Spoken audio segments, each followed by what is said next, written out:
Piers Morgan addressed the sibling feud between Prince William and Prince Harry at a time when the royal family has been hit with a series of devastating blows.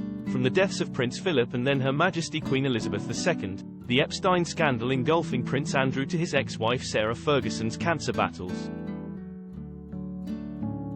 It was announced this week King Charles had been diagnosed with a form of cancer after he was recently released from hospital having undergone prostate surgery. He has now cancelled his public engagements. On top of this, Princess Kate is recovering from abdominal surgery. The uncensored presenter, 58, claimed at the heart of this fragility lies the raging, intractable feud between William and Harry in his latest column for the New York Post.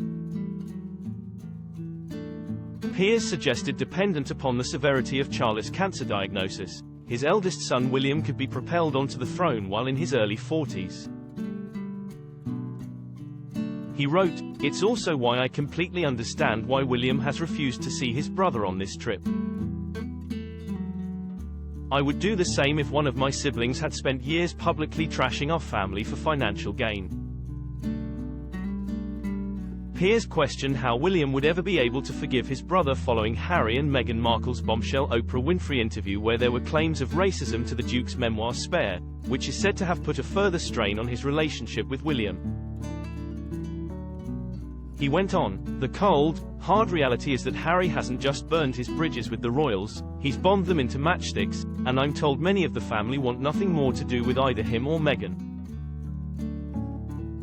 It's a shameful state of affairs that William is right to be utterly incensed by gossip monger Harry and to feel he can't trust him as far as he can throw him," Piers concluded.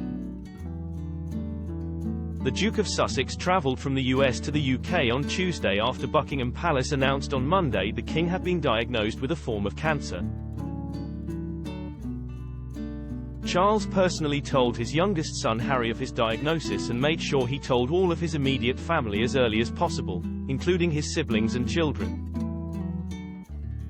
Harry was seen arriving at Clarence House, where he was said to have a 45-minute meeting with his father.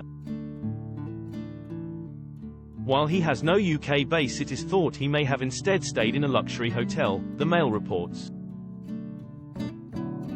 On Wednesday, Harry was seen arriving at London's Heathrow Airport less than 24 hours after he rushed from LA. Meanwhile, William returned to his royal duties and said he really appreciates everyone's kindness as he spoke out for the first time since the shock news that the King had been diagnosed with cancer when the royal arrived at a gala dinner tonight which was in support of London's air ambulance charity.